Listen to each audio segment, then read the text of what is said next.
Hello, darlings, it's me, Karen Stonecutter. Yes, of the Stonecutter family, although I try not to bandy it about too much. Well, we had a bit of a busy weekend, to be honest, darlings. It did all go well. I think we're taking to this hero thing. Murphy, our friend and our illegal dealer, gave us some really nice new weapons, and he didn't ask for anything for them. Maybe he's just trying to get rid of some contraband, but either way, they disappeared into our amulet, so we're hiding them quite nicely.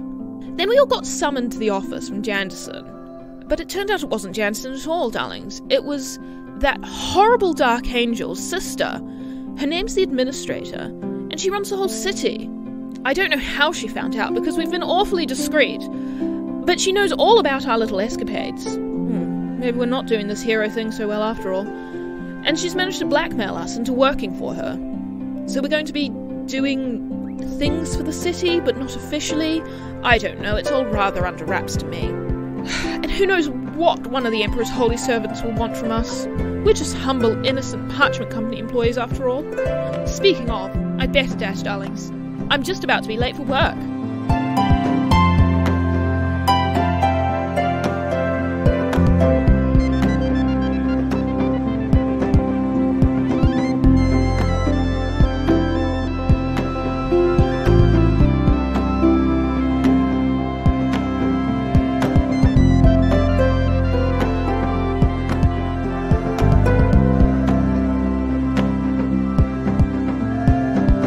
Kia ora everybody, and welcome to episode 17 of the Terrible Adventures of the Janice and Griffiths Parchment Company. My name is Penny D, and I'm your DM, your dungeon manager today. And if I could travel anywhere in the world for 24 hours, I'm going to cheat a little bit. I'd love to go to the space station, is like see the Earth from up above, so I could flip off all my flat Earth friends. Honestly, like I would just love to like go to space. I would love if you got up there and it turns out the Earth is flat. And you're like, oh my god! Damn it! But of course that's not going to happen. I am Liz, and I'm playing your favourite dwarf barbarian, Karen Stonecutter. And if I could go anywhere in the world for just 24 hours, I think I would go to Antarctica. Similar to space, very, very isolated, very desolate. Not a lot of people have been there. I'd really like to see it, but less chance of me throwing up in zero gravity. Yeah. You also have to touch the metal frequently to discharge the built-up electricity. Yeah. What? Plus penguins. There's no penguins in space. There are no penguins in space, and I do really like penguins. Well, you heard it here first, folks. Antarctica is just like space. Except it's got penguins. Hey guys, I am Poppy. I play Idafer, the Tiefling Rogue. And if I could go anywhere for 24 hours, you would be catching me in Tokyo. You'd find me in the Pokemon Center just before that 24 hours is up, so I can steal as much as I can. I'm going to take advantage of the teleporting mechanic that we've like built into this. No wonder you're playing a rogue. Poppy, like armful of plushies just disappears and the plushies just fall to the ground. They're like, oh, you want to buy this right now? I'm like, bye. I'm Nate, I'm playing Flynnvlar the Halfling Bard, and I would go to Bali for a bit of a nice sunny holiday. Oh, yeah. At the time it's sunny, I don't know the weather over there at the moment. What, during monsoon season? When it's sunny. Throwing out there that this theoretical situation is COVID-free, so cheap drinks, interesting culture, good food. I'm there. Especially if you don't have to have travel lag to get to your holiday. Oh my God. I always have like a holiday day after my holiday to recover from absolutely, holiday. yeah. You gotta have You wouldn't it. need that if you're just jumping over there. My name is Stephanie, and I play Frankie. And I would probably travel to like the museums that I couldn't go to and take photos. Well, like they can't do anything because I'm here. Psych. I teleported away. Yeah, so I just want to break that rule and take photos. Is there one particular museum that you'd like to go to? Like all of them? Any museum where they don't let you take photos. Like you can take photos, so I want to go there. Just to make it clear, we are not like teleporting superhumans. Yeah, you just no. get to go somewhere and then come back. So you'd get caught and you'd be running around for like 18 hours. Like. For the purposes of the podcast, this is a joke. We can't let them know we can actually teleport. How about we play some Dungeons and Dragons? How's everybody feeling about that? Oh my god, I'm Okay, so yeah, maybe excited. we'll do that, huh? Okay. So we will now start Arc 4 of the Terrible Adventures of the Janus and Brevich Parchment Company, of which I have dubbed the Question Box.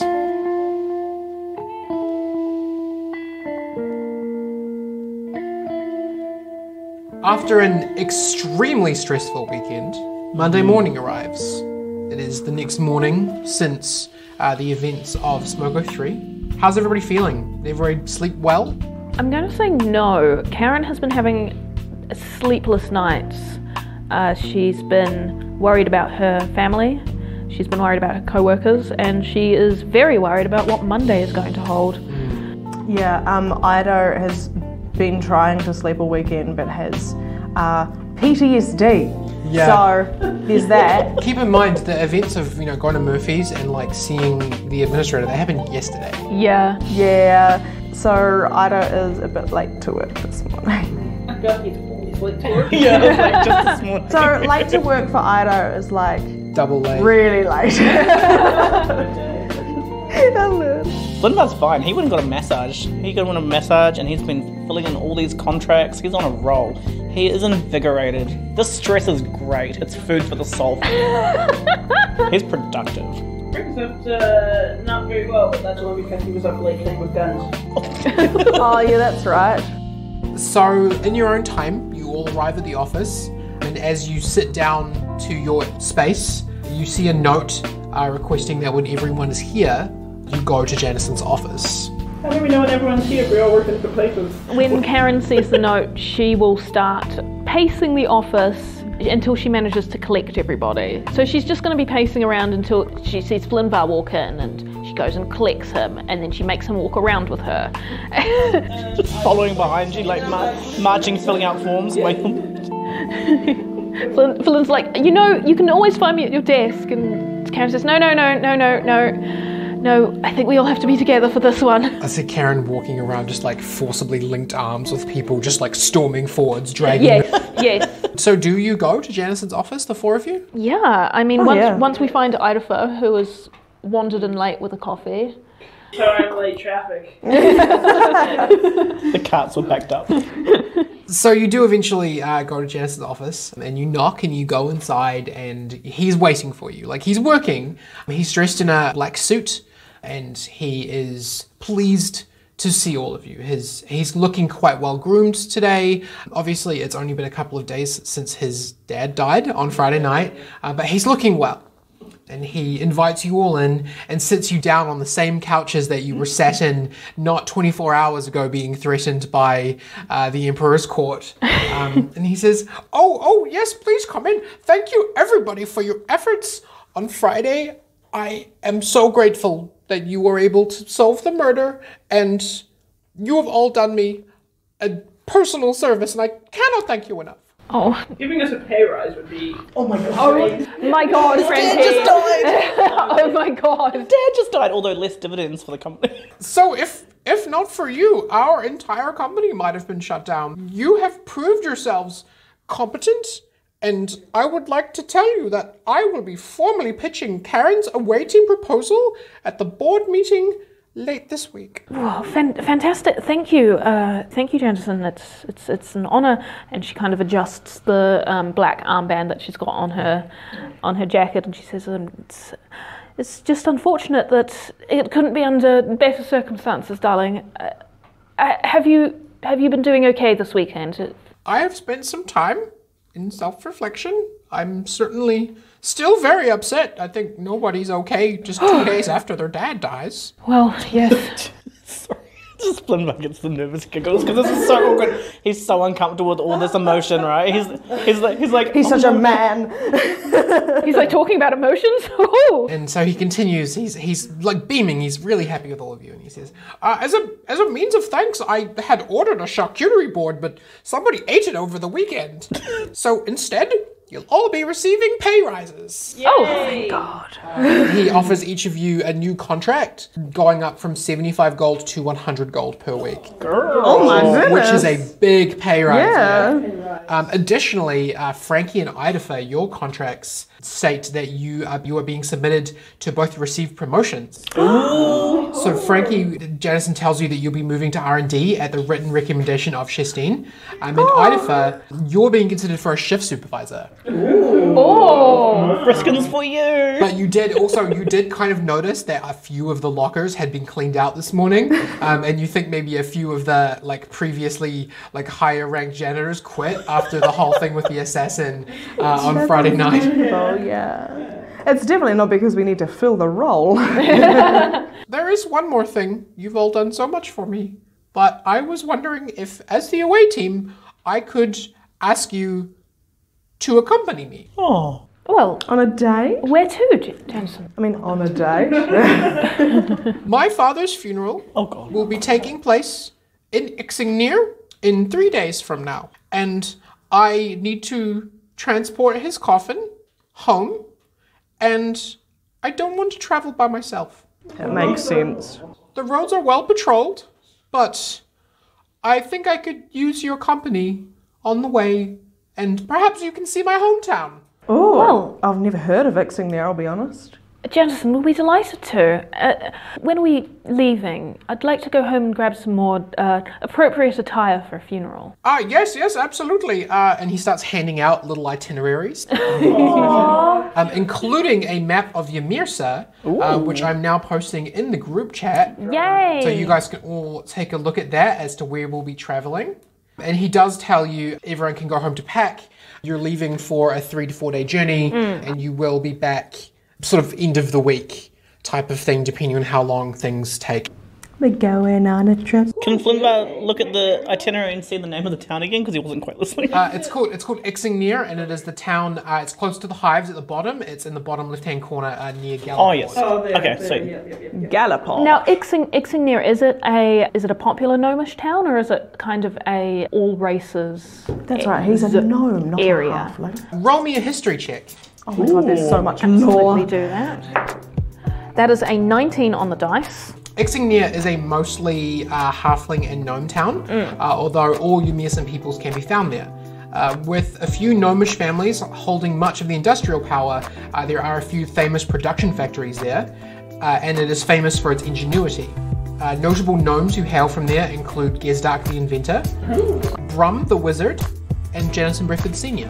Oh, Who ain't that special? Like, And because you rolled over a 16, you also know that there is a particularly famous weekly tradition called New Life's Feast, which takes place there, which is essentially a town-wide potluck dinner. weekly. Yeah, it's Oh my God. It's used to announce birth, welcome new citizens, and encourage tourists to mix with the locals. In the center of town, you've heard that there is an enormous round table with a spinning ring, affectionately dubbed Lazy Susan, after the town's aging mayor. Oh my god. Female Oh, I love in the role of mayor. What day is that? Is the potluck thing? It will be the day of the funeral. Okay. So do they kind of change it depending on if there's an event, or is it on a certain day each week? I mean, you, Idafer, probably wouldn't know this. This is Karen's knowledge because Karen rolled great on history. It's usually on the same day, but like if there's an event happening, they might as well just put it on the same day. It's like a big town-wide friendly dinner where everyone sits around a big table and eats together, and it's like really good for encouraging tourism because a lot of people do travel there because of the like fame of the town. that's really cool. I really like that. that's like good community goals right there, right? Really I'm good like, I community wanna goals live in right this there. town. I love I'm not nearly confident enough to live in a town like that. You each head back home to pack for your trip. Idafer, we've been inside your house a couple of times, but for the rest of you, what are your characters' houses like? Which district are they in and how are they decorated? Karen lives in the northeast part of town, in the solidly upper middle class section of the Eastern District, as close to the royal upper class section as you can get without actually being there. She does have family, of course, in the Northern District, but through a very exciting life that her and her wonderful husband have lived, they've ended up in a beautiful little suburb. in a wonderful little house with their 3 beautiful children, and it's a lovely house. It's 2-story, half timbered, the envy of the street, the pinnacle of what the local homeowners association expects a house to look like in the area. Flynn, what about you? What's your house like? What's your home life like? They've got a very tasteful McMansion. So sorry, just a quick question. Who does Flynn live with? So I live in an outhouse attached to my family's house, so my dad and mum, and our manservant Nimbus, who's a selective mute. I put selective in case you want to roleplay him later, because I originally said it was mute, and I was like, that's boring to play. That's fine, Okay. I'm happy to roleplay mute. I'll just tell you what he signs. Okay, there we go. It just means that you can speak fantasy sign language. Hell yeah. I'm sleeping like a sleep out. So you can ask who I slept with my manservant. Excuse me. It's my dear friend. Yeah, so basically I'm like bachelor pad at the, like the pool house, but not with the pool. So it was like the pool house attached to the training grounds. Tastefully decorated, like you can tell they're rich, but they're more into function and homeliness. So Flynn's mum's a bit of she's very overbearing mum-ish, like mama bear. So it's like warm, cozy meets like her dad's like, I'm showing off our weaponry kind of thing. Like, so it's like, soft, cozy with that industrial working class edge, but fancy. And Frankie, what's your home like? So Frankie lives, like, it's not the slums, but, like, they're the working class poor. Because, they only have the one income. 'Cause I'm pretty sure they don't have, like, disability or any other type of social security in this world. So they live in, like, a cute little 2-bedroom hovel.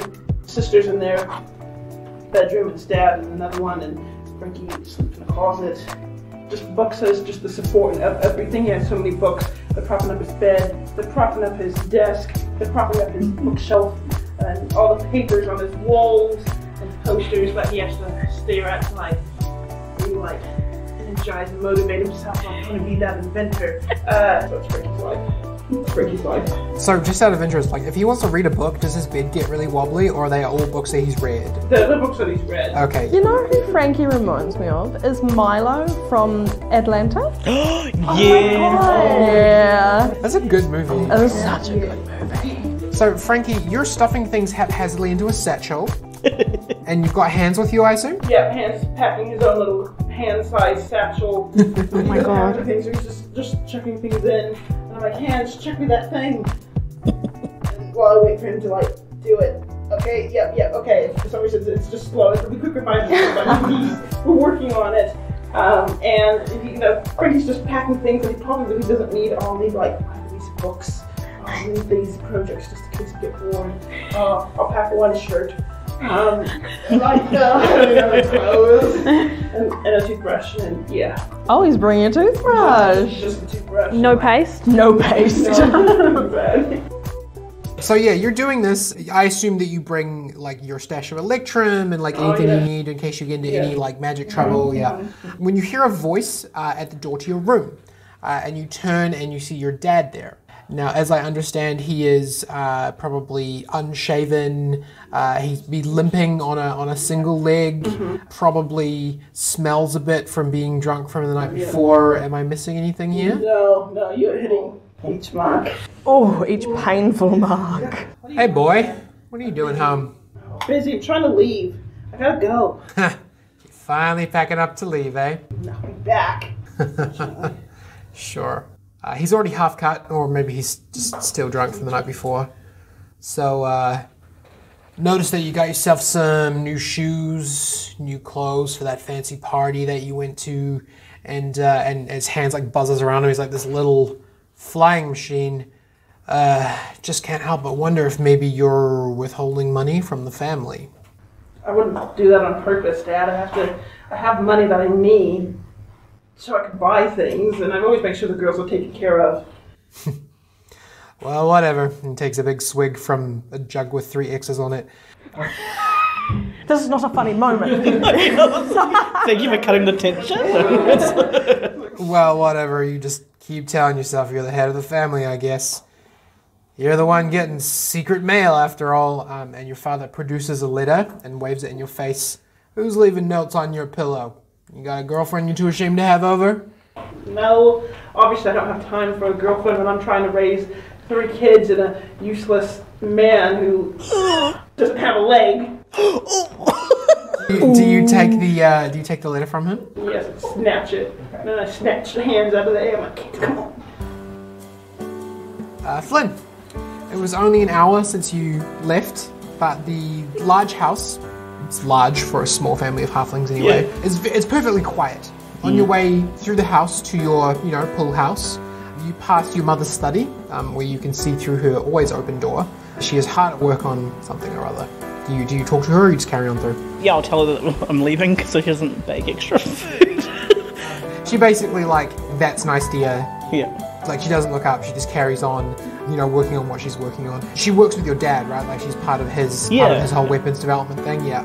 And you go out the back to your room to pack, listening to your little tiny footsteps echo off the walls.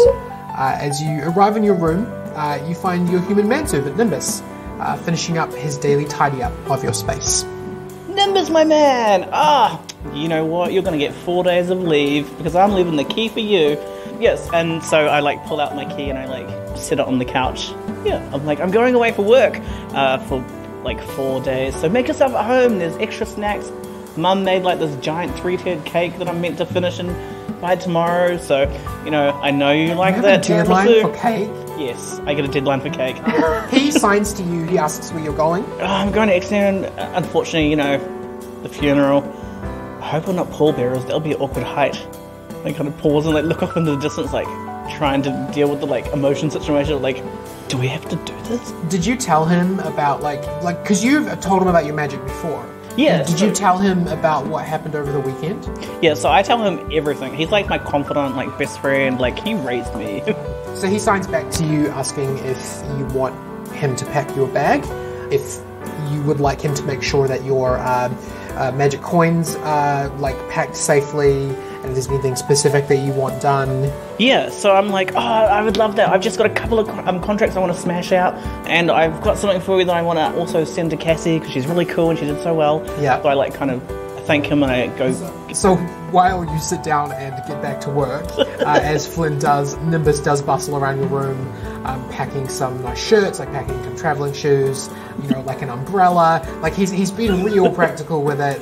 You guys have a really nice relationship, right? He's kind of like your Alfred the butler a little bit. Yeah, kind of like the really, really useful uncle. Yes. But you do pay him to be a good uncle. At one point he comes over and he taps you on the shoulder and his eyes, his eyebrows are concerned, and he points over at your bed and there is a white envelope sitting on your pillow. Oh. Who's it from? I know. It's from me! I just had a question. Yeah. Sitting lovely What with race each other. is Nimbus? He's human. Oh, okay. He's very tall. Yeah, I was going to say he's a tall boy. Yes, me. You're packing a bag and Whiskers is rubbing up against your legs and you hear a knock at the door. Hello. It's your mother, Adina. Why are you home? Shouldn't you be at work? Oh, sorry, I absolutely forgot to tell you. So, you know how Janison's dad died? We're going with him to the funeral. Is that far? It's a place called Ixingnia. I'm not actually sure. I'm just. Oh, that's about 2 days away. Your great uncle comes from there. 2 days away? Yeah. Oh my god. All right. Well, yeah. I guess we're gonna take a while then. I think he said we'll be back at the end of the week. I must admit, darling, after what you told me last night, and then I come in here and you're packing your bags, I wondered if maybe you were running away. Oh, Mum, don't. Oh. He runs over to her and gives her a big hug, and he's like, "No, Mum, I'm not going to leave this house for a long time. I hope that doesn't scare you, but I'm going to be staying here for a while, and I love you and Dad very much." I'm so proud of you, and so much has happened recently, and sometimes I just want to hold on to you forever. It's been so long since you became a part of the family. I can't even remember when we first adopted you. It's like... Wait, I'm adopted? Sorry. It's like one day we were single and then the next day we had this beautiful baby. Adina pulls an open envelope from behind her back and sheepishly hands it over.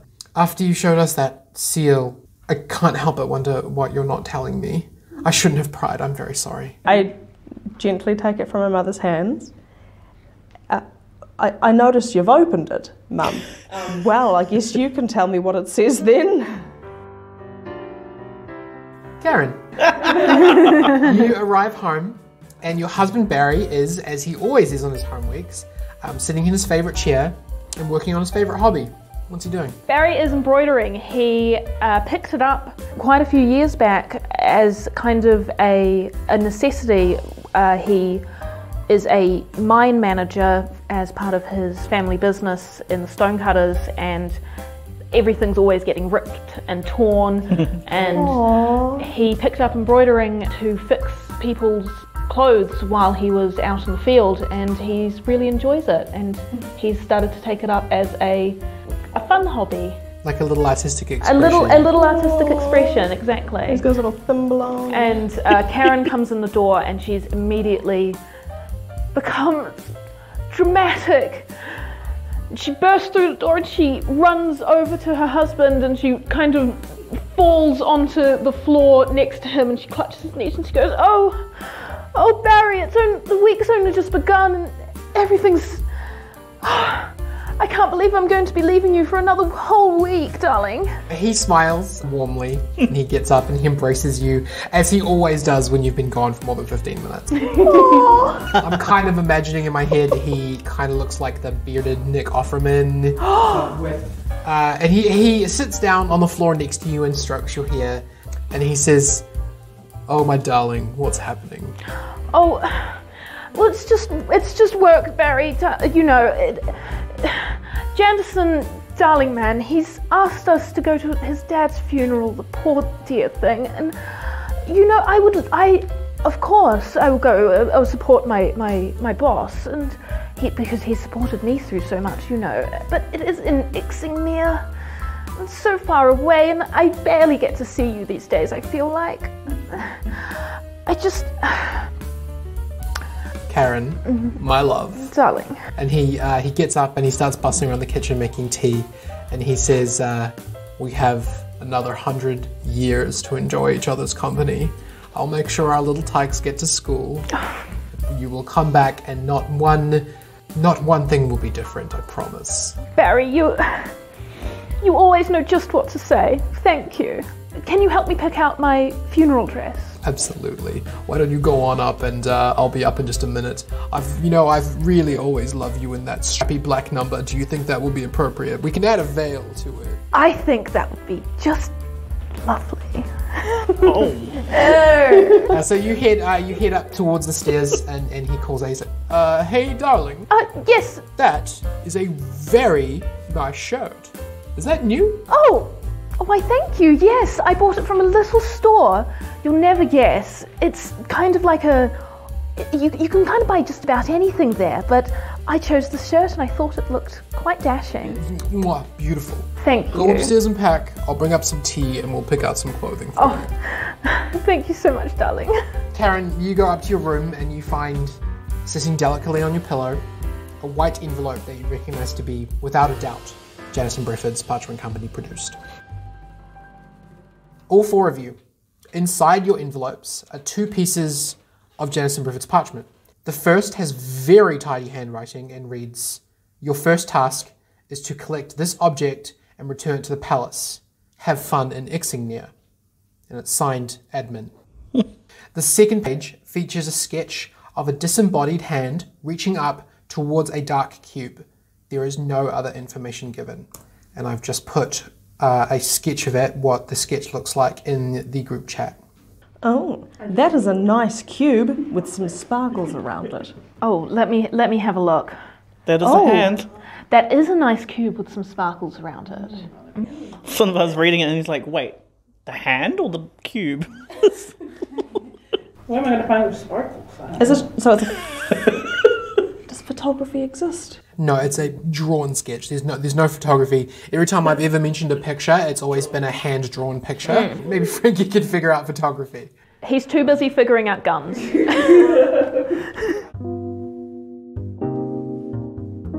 So after meeting back at JBPC at around 10:30 a.m, the party travels west in a covered carriage, covered luxury carriage, topped with a large wooden ornament to the west gate. And as you reach the front of the gate, guards approach you and begin to search the cart. One of them opens the door and pokes his head inside and says, contraband check. Sure. Okay. Yeah, sure.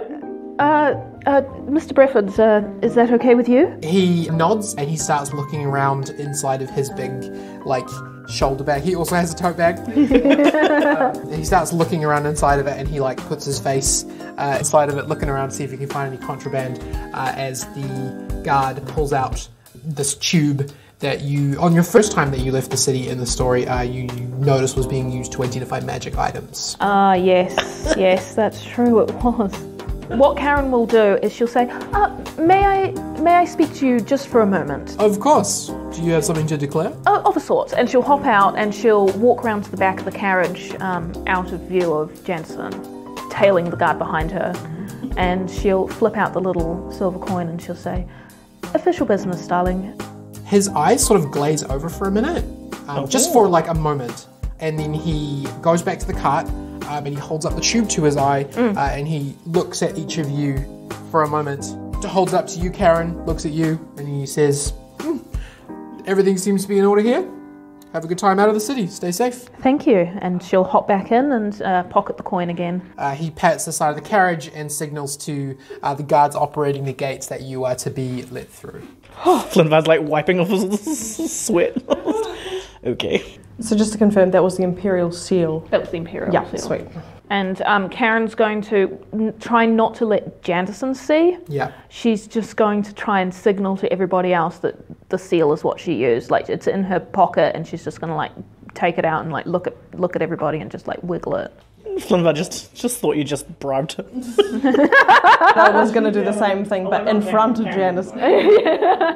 So one thing that you noticed, Karen, when you were out is that there were people searching the large wooden ornament on the roof. It took you a moment, but you realised that there's actually a coffin on the roof of the carriage that is just hanging out above you guys on the roof. Just chilling in the sun.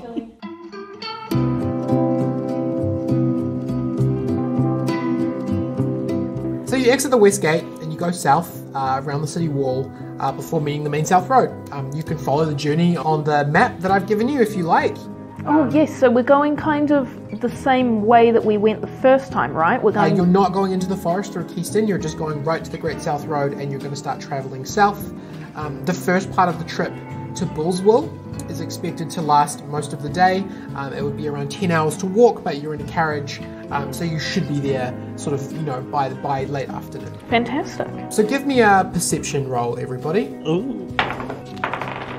Karen got a 19 for this perception. Ido has a 21. Flinvar got an 18. Frankie got a 17. For all of you, the view past the Keystone Forest is rolling green hills, grazing livestock, people tending to their crops and land. The air is fresh and warm, and the southern ranges in the distance sparkle in the summer light. Frankie has prepared some flashcards with common Gnomish words and phrases because he knows how to speak Gnomish because he's a nerd. So he gets hands to pass out some to each of you. Oh. Janison's quite impressed by this. He actually didn't know that you could speak Gnomish, and so you guys have a little conversation in Gnomish about how you first learned to speak Gnomish.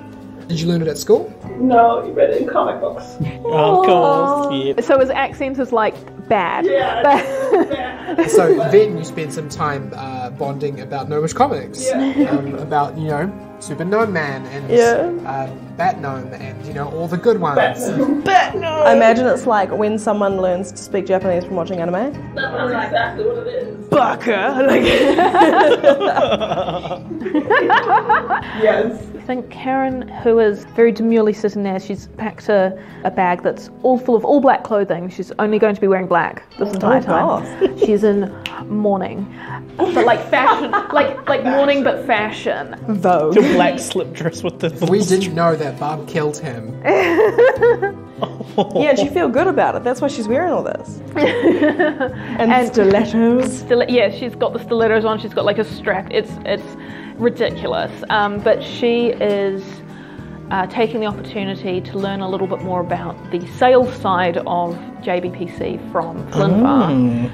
So she's sitting there with him, and he's probably going through all of the contracts, and she's being very annoying, asking what everything is. Oh, he would love to explain it. He's showing off. Oh, fantastic. Well, then she's not being annoying, she's just being very thorough. These are well-patrolled roads, by the way. All of the roads that are marked on the map are Empire patrolled, so you're not very likely to bump into any trouble just going between the main towns. It's when you get off the main roads or into like the forests and stuff that you might run into trouble. And Poppy, how does Ido spend his traveling time? A lot of twiddling his thumbs and looking outside, and just like, because of course cellular phones don't exist, so he can't just be playing like Snake on his phone or something. Is he just like doing that thing where he like imagines there's a person walking on the horizon and like jumping over the mountains and like... Or that thing, you know, like when it's raining in the car and you're in there like, I'm in a music video. Yeah. I'm the main character. He's just getting in his feelings. Yeah, or the wavy hand out the window, you know how you're like... It's just going like, not that really that fast, it's just like, it doesn't have the same... I think you just, you know, occasionally eyes at Ido, you know, make sure he's okay. You know, just sees it a little bit of a different light. You know, he's blind. Your eyes are also his eyes are magical. Interesting. Oh, thanks, magical eyes. Luminous. Karen hasn't noticed that Idafer's being uncharacteristically quiet yet, but when she does, she'll probably make sure he's okay. But right now, she's very interested in the sales aspect. Yeah. After Flynn finished talking with Karen, he's going to turn to Jennison and ask about the itinerary, like to make sure he gets checked on, like what's happening and what our responsibilities actually are, because he really doesn't want to be like a pallbearer, because like he's really worried about the height differences in pallbearers. Can you imagine you have like Karen and Flynn at the front and the coffin's just like a ramp? Jesus. So he is staring at the ceiling, and he has been for some time. And he, like, you get the feeling that he doesn't really pick up on your questions, that he kind of looks over at you and he says, my dad used to be so different. Oh. When we left for the city, he wasn't like that. I never would have guessed things would turn out this way when I was a boy. Well, I suppose we rarely do. Oh, I'm so sorry, Jandison. And Karen kind of reaches over and holds his hand. None of us wanted it to turn out this way. Jennison built the company up, right? From nothing. Jennison Senior, I mean, yeah. He travelled to Ymir City and he created the Jennison Griffins Parchment Company some time ago. Gnomes are one of the races that live longer. Dwarves and gnomes tend to be the ones that live for closer to 200 years. So he had more time to really, you know, sink into it and put his company together. How old was he? Are you asking me this, or are you asking Oh, Jennison? sorry, yeah, this is out of roleplay. I just... did we learn that already or no? No, you wouldn't know this. You Oh, guys okay. No, Ida's not really in talkative mood, but someone else can ask. As he got more successful, he kept talking about how he was special and how he was always meant for great things, and for so long I just believed it. Flynn kind of just looks really reflective, and he's like, it's really interesting how power can define us if we let it. Yes, I mean, we're all ordinary until we're not, right? Yeah. Well, and even then, we're still ordinary. Karen kind of pats his hand. She's feeling very out of her depth. Well, why don't we... And she looks around wildly at everybody else, because Jennison is in a bad, sad mood, and she is wanting to not have to deal with that. So why don't we play a game? Yes, favourite travel suit, go. Favourite travel what? Suit. You know, travel suit. We all have favourite travel suits, right? Frankie's wearing the same clothes that he just always has. He only has like 2 outfits. And Karen looks very confused, and she goes, well, I kind of wear what is necessary for that. No, I was talking like cards. Doesn't anybody have a pack of cards? What was your father like, Karen? Oh, well, I left home when I was very young, so I haven't seen him in many years. I don't really talk to him. He was distant. Oh. You know. Yeah. Typical, you know.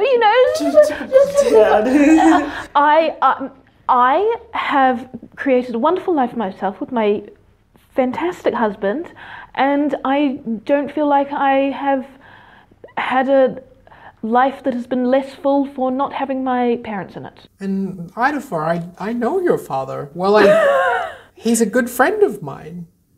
Is he a good father to you? Oh, yeah, he's a great dad. Him and Mama. He's awesome. Pretty awesome. Yeah. What about you, Francis? What's your father like? Hey, you want to see a cool magic trick? And he does that cool thing with the thumb. I can't do it myself, but like... The thing where they pretend you... Yeah. Where you pretend your thumb is coming up apart. Yeah, that's what he does to change the subject. Good so God. he doesn't talk about his... Like, haha, magic. So the day passes by. You pass regular guard patrols. You see people traveling on the road, heading towards the city with their wares. You see farmers tending to their crops. Roll me a history check, everybody. 21. 17 for Ido. I got a 24. 18. You guys are rolling very well You're today. rolling really well. Wait till we get to a fight, thinking about stuff. Good success on a history 12 check. Bullsville, a human and dwarvish town that is placed amongst the southernmost Humierson Plains. It serves as a hub for beef and mutton farms, and it's also a major supplier of food and necessities to the hives, being one of the closest towns to the southern ranges. After a long trip, with a really kind of like sad and awkward Janderson, like the sad where he like wants to talk about his feelings. Yeah. You finally arrive in Bullsville. As you head through the town, it's fairly like brick and mortar, so it's a lot of like red brick houses, wooden thatched roofs. It's a well cobbled roads. You move from like the dirt road of the main, the main road between towns onto nice cobbles. It's a fairly like well built stone town. Being a human dwarvish town, it's really like built one brick at a time. That's the kind of town that it is. And you pull into the town square.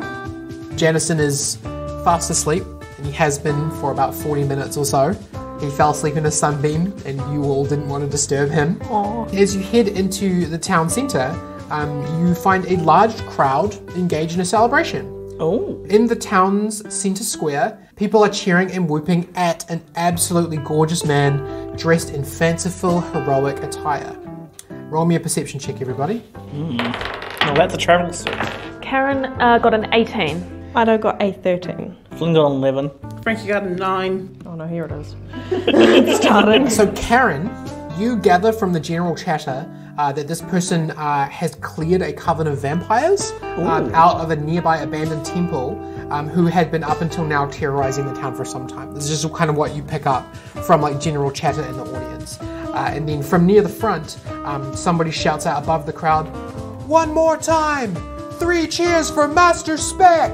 Oh no.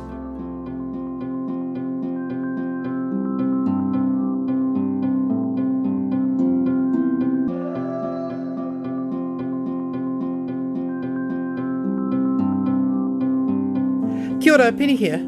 It's new arc time. We've made it to our 5th arc, the question box, and we're really excited to get out of the city and explore the wider world a little. Who knows what lies ahead in Exingnia. We hit 1,000 downloads.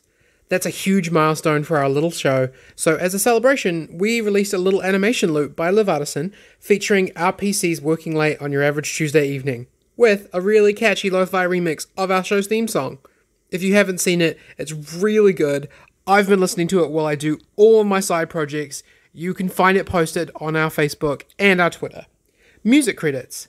Thanks to DJ Williams for A Kiss for Amanda, Corbin Kites for Staycation, Ease Jammy Jams for 3 Wise People, Track Tribe for I Have a Reservation, Joey Pecoraro for Jazz Apricot, Jesse Gallagher for Crystal Towers of the Moon, Steve Adams for Slingshot and Duchena, Patrick Petruchios for New Day, Esther Abrami for Number 2, Remembering Her, Self Chol for Circle Dance, God Mode for Something Is Going On, and as always, thank you to Regan McKinnon for the show's theme song and the remix version.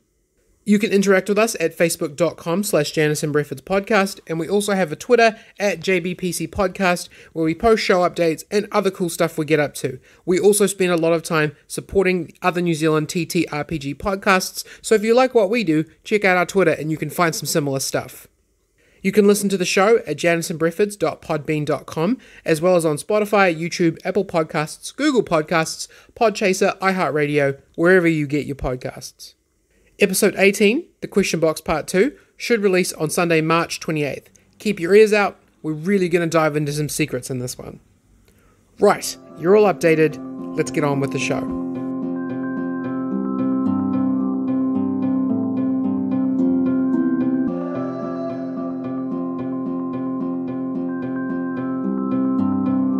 And the crowd goes absolutely wild in adoration. This is clearly a very big deal. You have some privacy. Janison Breffords is asleep. What are you going to do? Do you think we should just keep going instead of stopping off here? Is there any way we can be inconspicuous? You are staying in the town for the evening. It's not really advised to travel the roads at night. Janison, on the itinerary, it says that you are staying in a small inn in Billsville for the night. Well, I suppose we'd better continue on to the inn. I don't really want to bother this Mr. Speck. I do. Well, you can do it later. You know what? How about I take the cart and our lovely boss, and I'll meet you at the inn later. I'll go to the inn. The roads are currently jammed by the crowd, so the cart is stopped. Can I just before Snoozy McSnooze wakes up, I got a weird letter. Did you all get some fan mail? Oh, God, I'm so glad you said something. Yes, it said, what did it say? Your first task is to collect this item. That's what mine said. Fantastic, and from and return it from the castle. Have fun in Ixingnia, or something. And then it was like a picture of a box And a hand. And there was some sparkly bits. And so, do you think this is from the government? Did you guys get weird fan mail too? Yes. So we've got to do this, right? I mean, I suppose so. We agreed to. Yes, I mean, I guess otherwise something bad might happen. Dead family. No, I'm very glad you said something.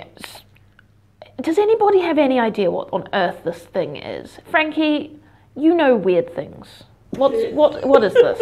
And she holds up the picture of the box. And he looks up from a book that's 1001 diseases you get from various metals or something like that. It's what weird things? You know about lots of things that are possibly not what the average person would consider useful, but now it probably will be useful for for you to know all of this stuff. What is this box? Can Frankie make a roll for that? He's like, oh, maybe. Yeah, sure. Make me either an Arcana or a History check. 17. I mean, from context, it definitely feels like it's probably a magic item of some sort. And because somebody who works directly for the Emperor seems to want it, it's probably quite powerful. You haven't ever seen a sketch of this specific item before. I've seen a lot of sketches of cubes. Well, yeah, they are a basic part of math. They are, yeah. We have all seen lots of pictures of cubes. It's obviously some sort of magical item of some sort, and if the, Empire knows of it and wants it, it must be pretty powerful. Do you think it might be dangerous? Most likely, yeah. Otherwise, why would they be trying to get it? So before we have to get back with Janison, when we get to the town, how are we going to look for this with him and his funeral going on? How do we should come up with a plan. Yes, you're right. And Karen's going to take out the itinerary and pore over it to see if there's any kind of breaks or. I'm sure if we give him a cup of warm milk, it'll put him right to sleep for probably most of the night. According to the itinerary, you're expected to arrive in Ixingnia mid-morning tomorrow, and the funeral is scheduled a day and a half after that. So cool. Oh, so it's free time between. Yeah, there's going to be some time. Good. He hasn't micromanaged our hours. That is fantastic. I'm just drugging him so he's just asleep the whole time. Yeah, that's great. Yeah. I want to go listen to the mingle around in the crowd and hear what they're saying, because I want to know okay, a thing of vampires. That's crazy. Yeah, that's us crazy. So I'm like, what is he gonna do? How can he help us? Out. Okay. Cool. If that's what you'd like to do, roll me a perception check. an unnatural 20. You know, you make your way through the crowd, listening. You know, there's quite a lot of people. Like, there's like a large, rotund dwarf near the front who is like, you know, shouting out thanks and like telling the city that this, you know, this person is a hero. And you basically pick up that like the vampires have been preying on the town for a pretty long time, and people making notice that the guards didn't do anything, and like the emperor never sent anyone to help, and this was something that had become a problem for a super long time. And you do hear some people talking, and one of them's like, "Oh yes, it's a good thing they got rid of those vampires." And All right, Vladimir. and that's the only person whose accent sounds like that. But it seems from context that this dude has shown up, like done some heroics and killed some monsters that were harassing this town. What races must it speak? I roll me a perception check. Or at least what races look like? 18. As your cart makes its way through the crowd, you can see that he is absolutely gorgeous. He is like beautiful, feminine features, long blonde hair, pointed ears like you've seen on half elves, and he's wearing quite like fabulous long robes. And you do also realize that like as you're getting closer, you thought he was standing on some kind of like stage or elevated surface, but he's actually hovering a few feet in the air, and his feet are just dangling delicately underneath of him.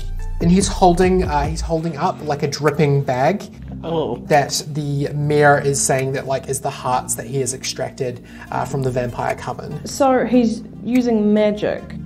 Like that's unnatural. Oh, I shrugged. Sorry, I shouldn't shrug to answer a question when this is an audio medium. He could have just had amazing swordplay. He is hovering though. Yeah, that's what I'm. Oh, he's hovering. People must have questioned that, wouldn't they? You can roll me an insight check if you would like. Yeah. He got lost in the description of how handsome he was. Meanwhile, Karen has kind of climbed out and she's sitting next to the driver of the horses, and she's yelling at people in the crowd to get out of the way. Oh my god. Yeah, okay. Cool. Roll me a persuasion check. That was a 20 for insight, by the way. Oh, nice. God, you guys are rolling so well. So yes, he's clearly like hovering some way. There are guards hanging around, but some of them are participating in the cheering of the crowd. And did you roll a natural 1? No, I rolled a natural 20! We can't be using them all up now. I'm using a natural 20 to tell people to get out of the way. Oh my god. So that's all right. We'll come back to that. There are people who can see him doing this, but he seems to be hailed as like quite a bit of a hero. Almost godlike. He has these like two like black robed like figures kind of behind him. Yeah, he's definitely hovering. He does appear to be using magic, but from the like celebration of the fact that he's helped these people, they don't seem to care. Frankie would just like to start, for some reason, making his way towards him. Like, excuse me, through the crowd again. Just gonna see the beautiful man closer. For your natural 20, Karen, you managed to clear a really, really good path straight through. People are saying to notice that there is a cart trying to get through, and people do clear away, actually causing the dwarf who's speaking on behalf of Master Spec and Master Spec himself to look over and see you and kind of like notice you. And Karen is standing on the seat saying, all right, now I know it's very exciting, but we're on schedule and I need you to move out of the way. Get out of the way. And it's a lot. She's standing up, she's yelling. Has she been polite? There's a dead man on the roof. She is not being polite. There is a dead man on the roof, and she is dressed in full funeral attire. So it's sexy it is funeral attire. Yeah, it's a whole spectacle. Frankie, what are you trying to do? Are you sneaking, or are you just like trying to get through? You know, and like you're like, and your eyes are like sparkle, and it's like, Fanboying. like moth to the flame of hotness. He's just elbowing through. Yeah. Master Spec is obviously drawn to whatever Karen's doing. He is, right? He is looking over, yes, because you guys are making a way through the crowd. There's no other carts around, and you guys have just decided to just like, there's people here, but we're gonna drive on through anyway. Yeah. Just out of interest, are you like looking at Spec? Are you in the cart where he can see you? Are you outside of the cart? What are you doing? My goal here is to get the coin of tracking into his possession. Because I want to see where this fella goes. especially if he just comes into a town randomly and kills vampires. So my idea, like Frankie obviously is going through the crowd to him, and I'm following behind Frankie, so I'm assuming it's stealth. You're with roll. Frankie? Behind, yeah. Karen has not noticed that everybody else has gotten out of the car. So once we get to the inn, she's gonna get everybody out, and well, you guys know where the inn is. Yeah, so you guys make your way through the crowd. Flynn, are you staying with the car, or are you going with the... No, I was still angling towards the crowd. I'm just want to hear what everyone's saying, and I'm like, what the frick is this guy? Oh, that's How right, do you're you do in that? the crowd, yes. Yeah. So I guess our Chaos Twins, we have Chaos Twins in our other game as well, Yes. of which Steph is also a member of. The Chaos Catalyst. Frankie and Ido, you know, elbow your way through the crowd. People are really excited. It's a combination of dwarves and humans, and you're both tall. So, like, the dwarves you can just step over. The humans you can kind of, like, you know, you're doing like a very over-under type of passageway through the crowd. What do you do when you reach the front? As we're snaking towards him, I was kind of hoping that I could, I'm not sure what I would roll, but steal, like stealth, but... Yeah, stealth. Basically, I want to kind of disguise myself, and I'll go up to him and be like, oh, please take my money for... I will remind you that you have an ability that lets you, like, put things in people's pockets through your, like, mage hand, legend domain. But a mage hand is visible, isn't it? No, yours is invisible. Oh, that's right. Yeah, Layla's is not invisible. Okay. Yeah, you do specifically have like an invisible mage hand that you could use to like drop it into his pocket if you wanted to do that. You can also do your thing too. I just want to make sure. I like the theatrics of me doing my thing. Okay, like, cool. Also, he is currently being distracted because Karen is screaming a couple of 100 meters away. And everyone's like fanboiling. Okay, yeah. So all right. So you go up to the front of the crowd. You have a handful of coins in your pocket, and I imagine amongst those coins is the coin of tracking. Yeah. You make it to the front of the crowd. Master Spec looks at you. It kind of smirks a little bit, and he says, "Oh, what is it that I can do for you?" He notices my eyes, doesn't he? I'm like, oh, thank you so much for saving our town. Please take these coins as a form of my gratitude. He says exactly like that. For my gratitude. He smiles and he says, "I haven't seen a lot of tieflings around here." And then a nearby dwarf is like, "You don't live here." Doesn't even go here. Oh no! Well, it looks like you've done a lot for this town, and I just thought, you know, since I had a couple of coins on me, I could chuck them your way. And in the background you can hear, "We are in mourning!" He smiles and he says, "Well, the temple rebuilding fund is going to require a lot of extra coins, so if you're in the mood to donate, why don't you give them to my good friend the mayor here?" And the rotund dwarf like adjusts his spectacles and he's like, "Oh yes, what a very good idea. Thank you, Master Spec," and like holds out a bag for you to put your coins into. I see that I've been caught out, and I'm like, oh, okay. And I do that thing where like you do one at a time, so I don't accidentally do the coin of tracking. One of the black robe figures walks up behind Master Spec and sort of lightly touches him, just like lays a hand. It's kind of, because he's hovering, it's kind of high, Yeah. it's like on the On small his of his back. Yeah, it's right on his ass. It's not on his ass. And Master Spec looks in the mirror and says, "You know what, I'll take this one, if that's okay with you." And he plucks the coin of tracking from you. And he smiles at you, and he gives it to his black-robed companion, and then says, "Please, continue donating." And never has Idafer been more bisexual. Frankie, you are also here. What are you just like staring at him? He was going to speak, but he's so like gobsmacked at the beauty that like his eyes are kind of glazed and he's got a little just like A little bit of drool. and like every time he goes to talk he's just like Got that nosebleed going on. Okay, if you're not going to do anything, roll me a perception check. That is a 18. Wow. You're staring at Master Spec, so you notice that he takes the dripping bag and he gives it to one of his black-robed figures, who then puts the bag like underneath of the cloak. The robes are like so quite large and heavy that you can't make out the features of either of the two people who are covered by robes. And the other thing is that you kind of feel like you're being watched.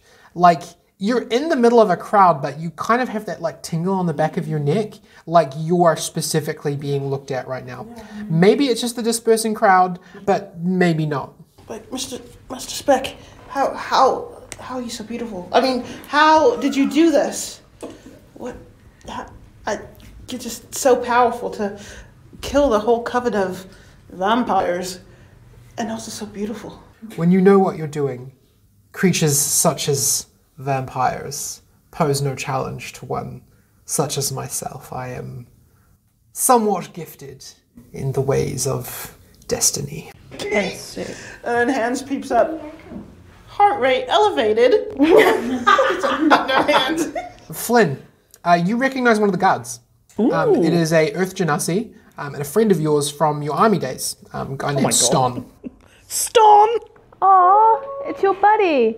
And in the background you can hear, can't you see I'm wearing all black? We're going to a funeral. Karen, with your natural 20 by this point, with the crowd is dispersing, and two, you really good at moving people. You have now managed to leave the crowd behind and are heading on through. Actually, it's quite funny. You're like, oh, finally, the crowd is dispersed. I can finally move, and then the horse takes like 5 more steps forwards and then stops because your inn is like right there. And everyone's watching you like dismount the car. Oh my god. Just like She gets off and she clears her throat and goes to wake up Jansen. Back to Ston. Who was he? Was he one of the black red ones or just one of the guards? No, he's one of the town guards. Oh, cool. Okay, sweet. He's wearing the Emperor's colours, blue and purple, and he also has like an officer's mark on his chest, saying he's probably not just like a guard grunt, but you know he seems to have a rank. So I'm like, Ston! Oh my gosh! Little Flynn, it's good to see you, my dude. How are you doing? What are you doing here in Bullswool? I'm about to buy you a drink tonight if you're free. That sounds excellent, my friend. We have had a bit of a fun little shindig today, what with the vampires being taken care of once and for all. Thank Master Speck for that. Oh my gosh, I was going to say thank God, but you know, none of those. How lovely. Well, tell you what, I'll be, my shift finishes in about an hour. I'll be over at the Flowing Flagon about after my shift. So why don't you come and see me, and you can buy me that drink. I think you might even owe me a couple from training days as well. Oh, maybe I bet you I could do. buy me a few. That sounds grand. You've probably got some stories from this little town that's way more interesting than what I've got to share, but we'll give it a go. So what now? Master Speck has, as the crowd has dispersed, he's like floated away to his two people. What did you roll for your perception check? 18. I know you're also there. Roll me a perception check. I got a natural 20. Oh yeah! Master Speck turns back and starts talking to his two dark-robed companions, and even with your dark vision, you can't make out any. You can't make out any details of them. But then you see the two, like, as though he said something about you. They both like lean around him and like look at you. He's like, no, don't do that. And then you see him sort of turn, look up at the sky, and mutter something underneath his breath. The gods. Ooh. All right. He turns back to you and Frankie. He smiles at you politely, and then he floats off in the direction of, like, you know, large mayor's mansion type thing with his two dark-robed people behind him. And as he goes, you kind of like have this little thing in your head that's like, he's 10 steps away, he's 11 steps away, he's 12 steps away, as your coin of tracking is keeping an eye on where he is. Oh, that's good, because I was worried that maybe he gave it to one of his hooded figures to dispose of, because he knew what it was. All right, I think he probably does know what it was, but he's like, I'm going to let this little tiefling boy follow me. Well, Can Flynn yell out Friskin is cool? Don't you dare. You can do whatever you like. just know that there will be consequences There always is. in game and out of game. And this is me cracking my knuckles, but I already cracked them today, so I can't do it. So does anybody else have anything that they would like to do in this town square area? Just pick up my jaw, I guess. So Janison, kind of sneezes himself awake.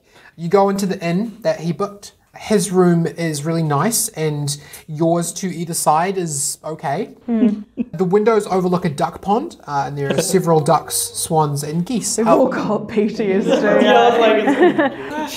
Karen eyes the geese suspiciously. Janison is having a special dinner brought to his room, and gives each of you 10 gold as an allowance to go have dinner and sort of enjoy. But 10 gold. Very, very much like a good steak dinner and Arrested drinks, Development. How much could a banana cost? Yeah. Also, it is one day's kind of because you used to make 75 gold. So it's like a day's budget for what you would make out of money. So you can all add 10 gold to your inventories. Lovely. What are you guys going to do? You want to go into a bar fight? You want to go dancing? You want to go shopping? You want to go check out the abandoned temple? Maybe go track down Spec, something else, split up, go together. What would you guys like to do? I'd like to buy a couple of skewers from a couple of skewers from the bar, and then I want to go check out the town because I'm nosy. Why all the bars always got skewers? Because it's cheap fare. It's meat on a stick. Meat on a stick. You're going alone to just wander around the town? Oh, I might tell these guys what I want to do first. Well, Karen will come with. Karen says, "Oh well, it's been many years since I've been to Bullswell, but I'm sure I can still find my way around. Would you like a walking companion?" I would like that. And also, if anyone else wants to join me when I go talk to Ston. Who is Ston? Oh, good friend. Very loose talker after a couple of... A loose talker? Yeah, loose. Does that mean he becomes bigoted? No, he becomes flirty and freely gives information. It means chatty. Yeah. Idafer. I don't hang out with bigots. So just quickly, an Earth Genasi, are they rock? Because I don't know much about Genasi. Okay, so Genasi are the descendants of Jinn, and Jinn are the native creatures of the elemental planes. So for example, Murphy is a fire genasi. He's basically just a humanoid person with red skin and kind of like fiery eyebrows. He looks more or less like a human, but he has a lot of like fire elemental blood in him. Gotcha. And with that comes innate magical powers, and they're kind of seen as being like noble-blooded. Also, out of interest, Don Vito was a water genasi. Water genasi. And so, like within the Ymirison kingdom, they're kind of seen as being sort of like more upper class. They're kind of well in demand as as guards, as ship captains, as depending on the elements that they're born as, they are kind of seen as being, oddly enough, even though tieflings also have innate magic, for some reason the genasi are more trusted. Yeah, it's because of the horns. So like an Earth genasi would be what, like dark skinned or green skinned or something like that? He's got like rock dirt, brown. Gotcha. He got kind of like his beard looks a bit like it's made of gravel. That's cool. Stuff like that. Oh, okay, nice. I'm imagining whenever he kind of moves, you can kind of see little cracks in his joints. Yeah, stuff like that. That's cute. Frankie, are you going to go with the group? What would you like to do with your evening? Frankie will just go with, I guess, whoever. He's just got to come out of this daze that he's in. I don't know. His hands just comes and slaps you. Oh my god. Frankie, are you feeling quite all right? Yeah, I don't know. Something came over me. Frankie has a case of the loves Master Spec. Oh, you didn't go over and talk to him, did you? No. You remember that he probably knows who we are. Yeah, he definitely knows who we are. You think he knows my name? Frankie, I'm pretty sure he knows everything about you. He probably knows a lot more than you would be comfortable anybody knowing about you. Frankie blushes. You know Friskin rude. works for him. Yeah, Friskin was a good boy. I mean, a good person. Good. Tabaxi. Tabaxi, yes. Good kitty. So what did you do? Did you just talk to him? We just donated money to the rebuild. Yeah, I just gave some fund. money to them because they have to rebuild a temple or something. I'm Nice. assuming from vampires. Oh, yes, of course, the temple that the vampires had overtaken. Should we have a look at that? I like broken temples. Tonight is not the night. Oh, come on. I thought we were why going to get not? drunk with Storm. In like an hour. He's still working. It's about 30 minutes from now. You can head there if you want. I'm dressed all in black, and I feel like that's a very good way to visit an abandoned temple. Just very fashionable, very respectful, and maybe we could do it after a few drinks. Oh my god. Karen, you're naughty. Don't you think that would be fun? Away Karen's fun. We all deserve to have a little bit of fun. We didn't have any fun last Does Barry know you're doing this? Karen, are you okay? I think you've been a bit risky. Are you Karen? I freak out a bit because I'm like, oh my god, has it happened again? Oh, no, darling, of course. No, I am Karen. Look, the office party on Friday, it was I just thought we could all use a little bit of levity. I apologise. No, oh, that's fine. Let's go see Ston and have a good drink, and then we can go to the temple together. Okay, all right. Yeah, I'm ready for a snack. I will only have one drink, I promise. I got like 6 of them. I'm hungry. It's a long drive. So you guys head to the Flowing Flagon. You go in, and it's like a cop bar. Like this is where all the guards go to drink. Ston's not here yet. But you sit and you just roll me a perception check, everybody. I love it. You just see this broad I brought in the other day. Oh, I'm just rolling so good. I love these dice. 22. 16. I got 12. You should have complimented my dice.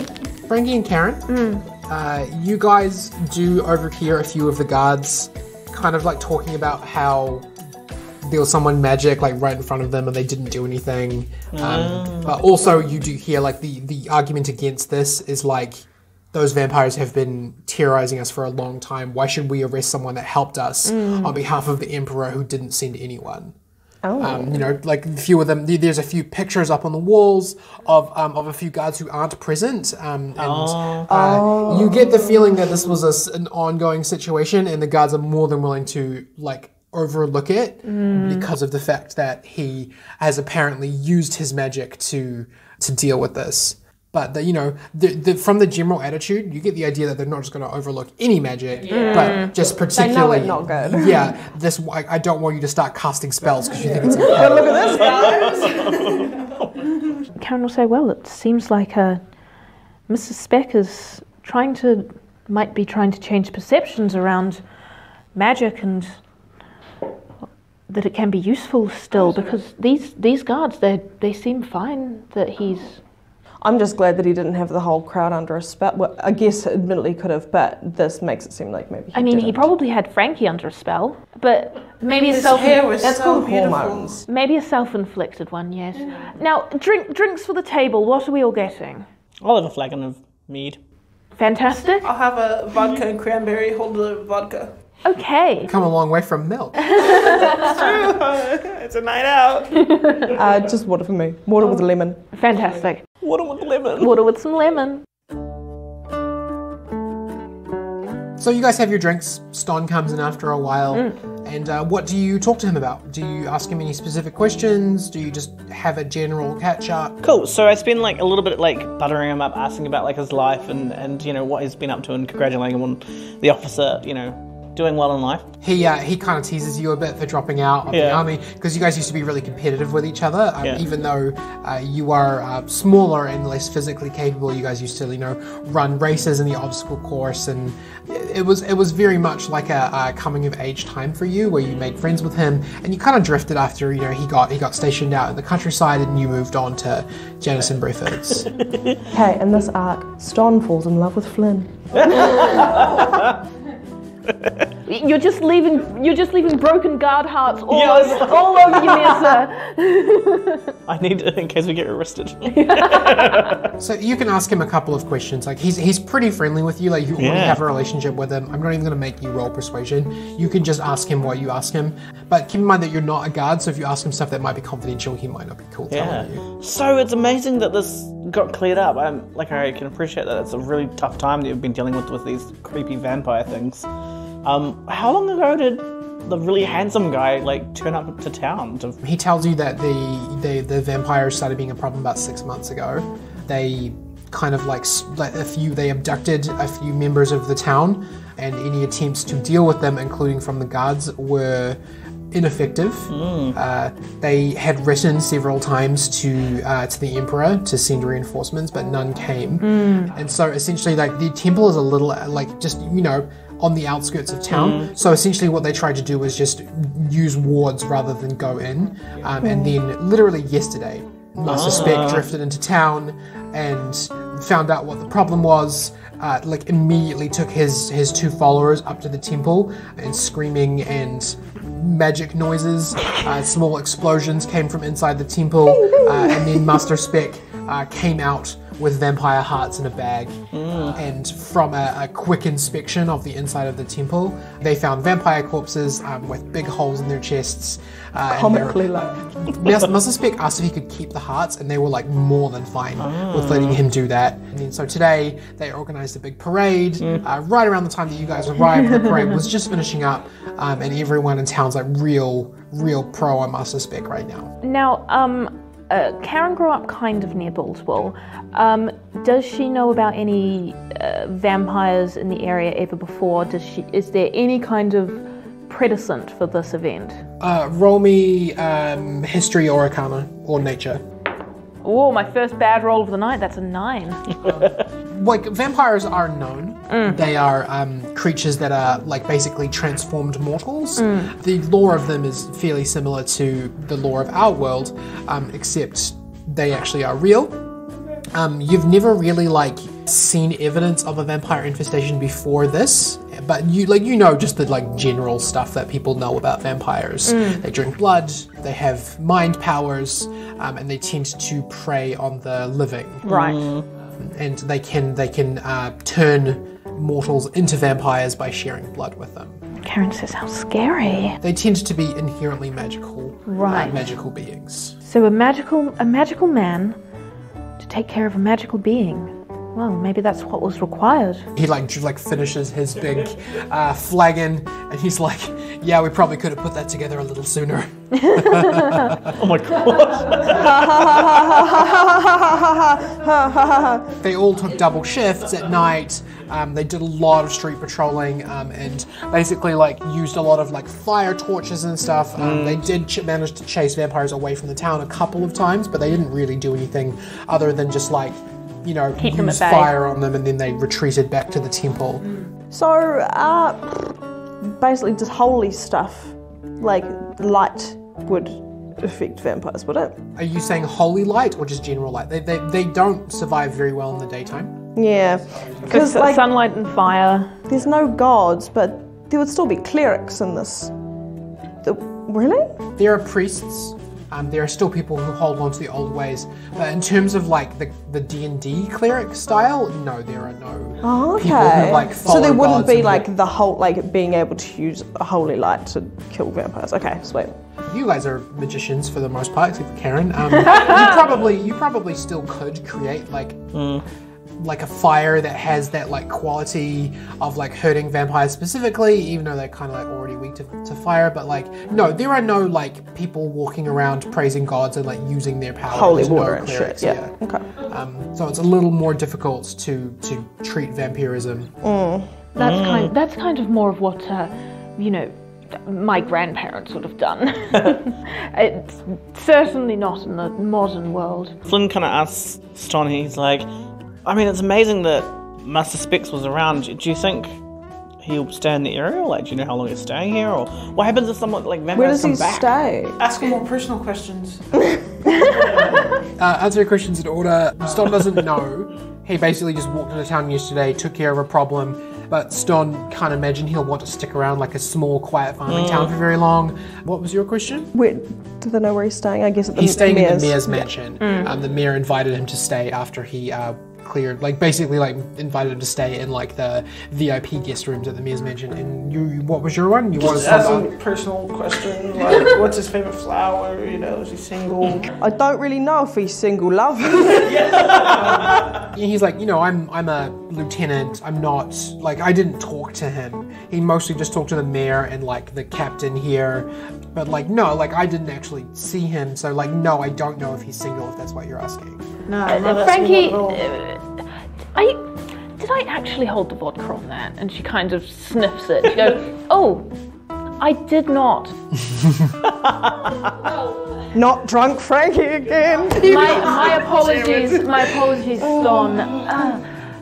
Well, Ston. No hands, you can't have any. Remember what happened last time? The temple, you did say it's been cleared of vampires, right? He tells you that they did send, a little procession of guards in after it was cleared, and had a quick look around, and they didn't find any vampires. They found a few dead vampires, but no live ones. Forgive me, I'm very curious. I used to live near here, and I do remember the temple being not full of vampires. Yeah, they're probably going to put it back to being like a place of peace and worship, after the corpses are cleared out. Well, do you think we could take a look? Yeah, be my guest. Head on up, just up on the hill. Go ahead. How exciting! And of course we'll have your old military buddy Flynn there to keep us safe. Even if most of these days he slays all the sails. Yeah, don't worry. Now that those vamps are gone, town's safe as houses. Be my guest. Go on, have a great time. I'm gonna stay here and enjoy my day off. Oh. Starting right now, and then he starts drinking another ale. Flynn's gonna leave 2 gold for them to continue their round. Cool. He calls you even. That's more than enough for him and his buddies to drink for the evening. He calls you even on the drinks that he said that you owed him before, and you guys head on out. It's getting to sort of that dusk time. Like the sun's gone down, but it's not all the way dark yet. You guys are heading to the temple. Mm-hmm. So you walk through the town. There appears to be a lot of celebrating happening in the town tonight. There are a lot of parties happening inside private houses, fun music happening. There's a bit of jazz coming from around the place. You guys head up the hill, up this winding path towards the temple that kind of sits up on a nice little domed hill. Idafer, roll me a quick intelligence check. Oh, me? Intelligence is a main skill. That will be a 17. Cool. According to your coin, he's in there. Oh, girl, The coin of tracking is ahead of you, and there's only one thing ahead of you. I nudge Frank and go, it's gonna be your night. What? Can I roll perception to see if I hear that? To catch that? Yeah, go ahead. Oh, a 10. Yeah, you didn't hear that. I am puffing up this hill. No, but for real, and I stop everyone. You guys get up to the top of the hill. The temple is it's kind of looked like it was carved from a single piece of white marble. Whoa! It is really nice looking. It used to be, once upon a time, it would have been a really fancy church. Last couple of years, it's probably fallen into a bit of disrepair with the, absence of gods and whatnot. With the absence of God. Was it to a specific god, or is it a big church with maybe chapels to specific gods inside, or it's just one building, and it's kind of hard to tell if it is built in respect of a specific deity or not. There's no signs because no one's really been up here for a couple of months, and you gathered from Ston that it hasn't been properly cleared yet. Karen's feeling a little bit tipsy. She did have a couple of drinks, and she kind of pushes the door open and she says, "Hello!" into the darkness as she kind of creeps inside, and she laughs. Your words echo off the marble walls. It's quite disorienting. Hello, hello, hello, hello, hello. As you walk on in, are you still drinking? Are you holding No, she just had a couple back at the thing. Karen's classy, okay? she's had a couple, but Frankie's oh, we're not supposed to bring our drinks. Check on you. Just stolen the mug. oh, please return that glass to the inn, darling. It's quite dark inside. The moonlight is, the evening light is kind of making its way through some of the walls, but it's quite dark on the inside. Dark vision. As you walk into sort of the main church room where the pews would be set up, it's in very bad disrepair. The furniture is tipped over, and you kick something soft, and you're reminded so much of Friday night's party. Oh no. As you look down and you realize that there is a corpse at your feet. Oh, I forgot that the vampires were still here. Can I light a torch from my bag? My pouch? And you head on into?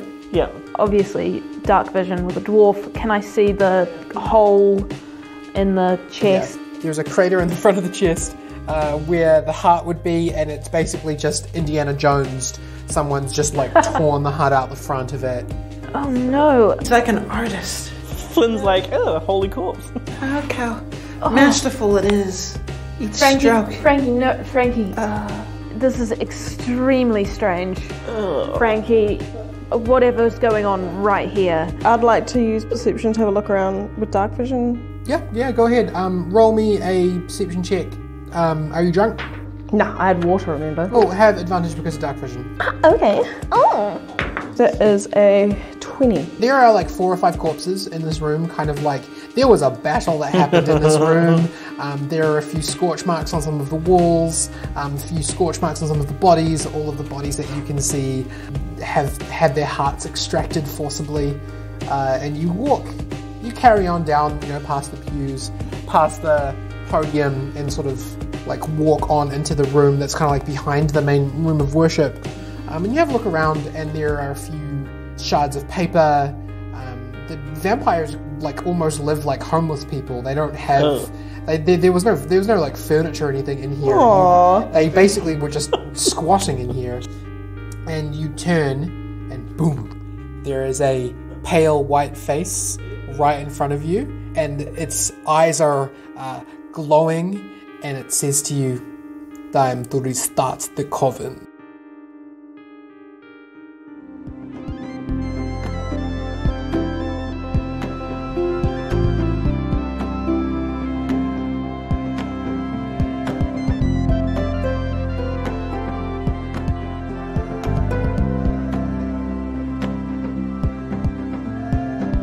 Hello, little audience. Ston here, Earth Genasi Lieutenant of the Bullswool Town Guard, at your service. I've been asked to offer some useful advice, so here it is. If you run into a friend you haven't seen in a few years, tell them they owe you a drink. Free booze works every time. Thanks for listening to the show. I might see you around.